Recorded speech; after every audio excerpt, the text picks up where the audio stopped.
Fala galera, beleza? Eu sou o professor Lobão e vamos para a parte 2 da nossa aula de fontes de energia. Na primeira parte falamos sobre energias não renováveis e agora vamos falar sobre as energias renováveis e a produção de energia no mundo. Vamos começar a falar sobre a eletricidade, a energia elétrica. A eletricidade pode ser obtida pela força da água, a energia hidráulica, pelo vapor da queima do combustível fóssil em termoelétricas e pelo calor produzido pela fusão do núcleo, da fissão do núcleo do átomo de urânio no reator nuclear. Então nós temos aí a geração de energia elétrica feita tanto por fontes de energias renováveis, como fontes não renováveis. Então pode ser o vento, pode ser a maré, pode ser a força do rio, porém também pode ser a queima de carvão ou queima de petróleo, ou então pela fissão nuclear. Lembrando que a energia elétrica ela é muito usada no mundo todo, é essencial e nós somos altamente dependentes. Então, as diversas formas de geração de energia elétrica são buscadas para poder dar desenvolvimento para um país. Os países mais avançados são aqueles que mais consomem energia elétrica. E olha que agora estamos num processo também de eletrificação do transporte através de motores elétricos e isso vai aumentar a demanda ainda mais dessa importante fonte de energia. E como funcionam as hidrelétricas, pessoal? A água é a fonte de energia de uma usina hidrelétrica. A água é a força da gravidade, não é? Embora teoricamente a água seja renovável, já sabemos que ela pode acabar. A energia liberada pelas correntes de um rio movimenta as turbinas nele instaladas que vão gerar energia elétrica. E através do ciclo da água, aquela água que passa para regiões mais baixas, depois volta pela atmosfera, reabastecendo esse rio. Então, portanto, é uma fonte de energia renovável. A produção de energia elétrica não é poluente, mas a construção de usinas pode causar profundos impactos ambientais da região. Inclusive, até a formação do lago da usina pode inundar uma área de floresta e gerar a produção de metano, que é um gás de estufa muito prejudicial.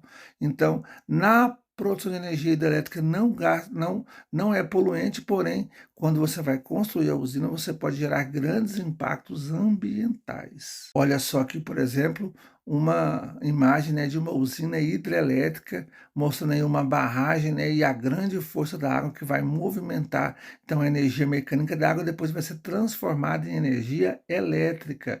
O Brasil utiliza bastante essa fonte de energia e é muito dependente das usinas hidrelétricas, inclusive até quando há problemas e nas chuvas, os reservatórios ficam muito baixos, isso pode gerar grandes impactos e desabastecimento no nosso país.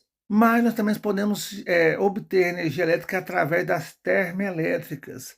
Quem faz o papel de transformar os recursos de energia da termoelétrica é o vapor d'água produzido por uma caldeira aquecida pela queima de carvão e de petróleo, portanto dependente de combustíveis fósseis.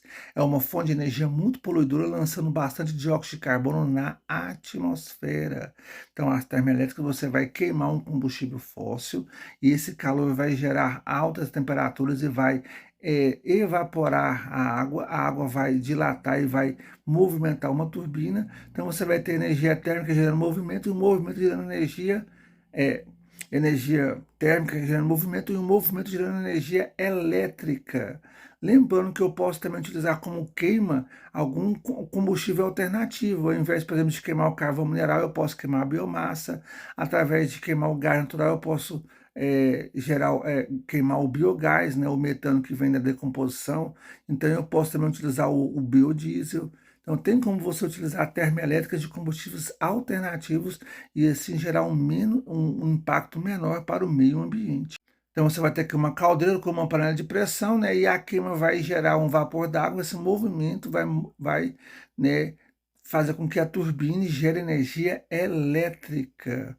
Lembrando que o que você vai queimar pode ser um combustível fóssil, aquele não renovável, também pode ser um combustível alternativo. Então vamos falar sobre as fontes de energia do futuro, a busca de fontes de energias menos poluidoras renováveis e que podem substituir o carvão e o petróleo tem incentivado inúmeras pesquisas nesse sentido. E assim um homem, né, que é altamente dependente de energia vai poder utilizar energias que são são renováveis e que são menos poluidoras. E quais nós podemos destacar? Observe aí, por favor. Uma fonte de energia alternativa é a chamada biomassa. Todo rejeito de origem vegetal ou animal pode se transformar em biomassa e gerar energia. Entre as formas de obtenção de energia da biomassa estão a combustão e a gaseificação, a fermentação e a produção de substâncias líquidas. Então, a gente pode pegar, por exemplo, o bagaço da cana, a palha do milho, a casca do babaçu, entre outros aí, restos de matéria orgânica que geralmente iriam para o lixo, e através da queima desse produto você pode gerar energia térmica. E essa energia térmica pode ser convertida através do movimento depois em energia elétrica. Então nós temos aí uma ampla variedade de produtos da biomassa que podem gerar energia e assim podem então dar uma eficiência energética que seja independente do petróleo e do carvão, né, que são aqueles combustíveis poluidores e não renováveis. Olha só, então, vocês querem mostrando aí, né, o aproveitamento da biomassa, pode ser a lenha, por exemplo, né, pode ser qualquer resto da produção agrícola, e isso pode, então, ser uma energia muito importante para o futuro. Podemos destacar também o chamado biodiesel. Alguns vegetais produzem óleo que pode ser utilizado como combustível com motores de ignição e combustão. O biodiesel tem características semelhantes ao diesel e é considerado um recurso renovável. Nós podemos ter o biodiesel do girassol, do amendoim, da soja, da mamona, do dendê, do piqui, de fontes de óleo vegetal, além também da gordura animal. Você pode extrair, por exemplo, o biodiesel da picanha, né, da gordura animal. Então, há uma infinidade de produtos agrícolas que a gente pode utilizar para poder produzir o biodiesel. Mas aí tem um grande problema que você pode estar utilizando o campo para produzir energia e deixar de produzir alimentos, né? Então, apesar de ser uma coisa muito importante, muito bacana, muito nova, nós temos que observar isso porque talvez a gente pode gerar muita energia e deixar de produzir alimentos para a população. Mas aí as possibilidades são muito grandes e a tecnologia tem avançado cada vez mais na obtenção do chamado biodiesel. E esse biodiesel pode ser muito utilizado no transporte, isso mesmo, né? Então, do girassol, do dedê, do piqui, da mamona, da soja e da picanha, você pode gerar um combustível que vai abastecer aí a frota de transporte do Brasil, né? E assim diminuir a dependência do petróleo. Lembrando que tem aquela ressalva de que o biodiesel pode tirar aí áreas de produção de alimentos. Outra importante fonte de energia é a chamada energia solar, né, que pode produzir energia através da luz e do calor, tá? Então, através da luz em células fotovoltaicas, você pode pegar essa luz e converter em energia elétrica, mas também você pode pegar o calor do sol e evitar que você use resistências elétricas, por exemplo, e economizar energia, tá? Então, a energia solar pode fornecer luz e calor, você pode, através dela, gerar energia elétrica através de células fotovoltaicas, ou então evitar de gastar energia elétrica com resistências, né? Um chuveiro elétrico, por exemplo, é um grande vilão do consumo das residências. E se você tiver um aquecimento solar natural, você pode evitar de consumir energia elétrica.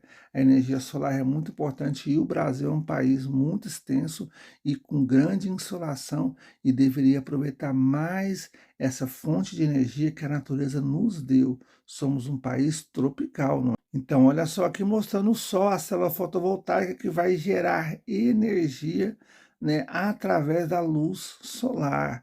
Está sendo muito utilizado, né, no Brasil. E também através do aquecimento, né, o calor do sol, que pode ser aproveitado para aquecer e deixar de usar resistências elétricas.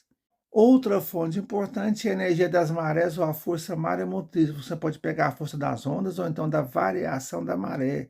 Através do movimento das marés, na maré alta, a água enche o reservatório, acionando as turbinas, e na maré baixa, a água esvazia e também aciona as turbinas novamente. Então, locais que têm uma grande variação de maré, você pode aproveitar para gerar energia. Sem contar também com a força das ondas, tá? A maré ela varia de acordo com a lua e as ondas variam de acordo com o vento. Então, tanto o vento como a lua podem produzir variação na água do mar e esse movimento pode gerar energia elétrica. Aqui mostrando um esquema da maré alta e maré baixa que vão gerar energia através de uma turbina, né? Isso aí é muito utilizado em algumas regiões do Brasil, né? Como por exemplo lá no Pernambuco e também em Portugal e em outras partes do planeta. Essa variação de maré é muito observada e gera importante energia. Aqui mostra o porto de Pecém, no Ceará, e o projeto de São Luís, onde você pega também a força das ondas para poder gerar energia elétrica. São projetos muito importantes que vão dar aí uma maior diversificação da matriz energética do Brasil. Temos também a energia do centro da Terra, chamada energia geotérmica, o calor de dentro da Terra, né? À medida que você vai afundando, vai indo para o subsolo, a temperatura vai aumentando e tem algumas regiões de falhas tectônicas onde esse calor da Terra ele vem rapidamente para a superfície e você pode aproveitar esse calor para poder gerar energia. Então, em áreas de vulcões, áreas de fontes termais, regiões aí de geyseres, né, você pode pegar e aproveitar o uso de energia. No caso do Brasil, isso aí é muito pouco utilizado porque o Brasil está no centro da placa sul-americana e tem pouco dessa energia geotérmica, mas no Japão, em algumas regiões onde você vai ter falhas tectônicas, esse processo está sendo cada vez mais utilizado. Então, observe-se então que à medida que você vai aprofundando, indo próximo ao núcleo da Terra, a temperatura vai aumentando, tá? Chegando aí até 5.000 graus no núcleo da Terra. Então, quando você pega e tem algumas regiões que pegam esse calor de dentro da Terra e vem para a superfície, você pode aproveitar isso como fonte de energia muito importante. Temos também a energia eólica, a força dos ventos, tá? A energia dos ventos é uma abundante fonte de energia renovável, inesgotável, limpa e disponível em todos os lugares. Por isso, a geração eólico-elétrica no mundo expandiu-se de forma acelerada ao longo da última década, atingindo em escala de gigawatts. E o Brasil tem algumas regiões que têm muito aproveitamento com ventos constantes, especialmente no litoral ou então no sul do Brasil, e deve ser mais aproveitado nos próximos anos. Então, através de grandes aerofotogeradores, você vai ter aerogeradores, desculpa, você vai ter a força do vento que vai gerar energia, e aí você vai ter as chamadas wind farms, que são as fazendas de vento, onde tem muitos e muitos aerogeradores desses que aproveitando a força desses ventos, né? Há também a colocação deles em áreas litorâneas, onde você vai ter a brisa marítima, né, do dia e da noite, que pode ser muito aproveitada, ou então em áreas onde tem ventos muito fortes, como por exemplo o vento minuano no sul do Brasil, e assim tendo um grande aproveitamento energético. Observe nesse mapa aí as regiões onde se tem o maior aproveitamento do vento, né?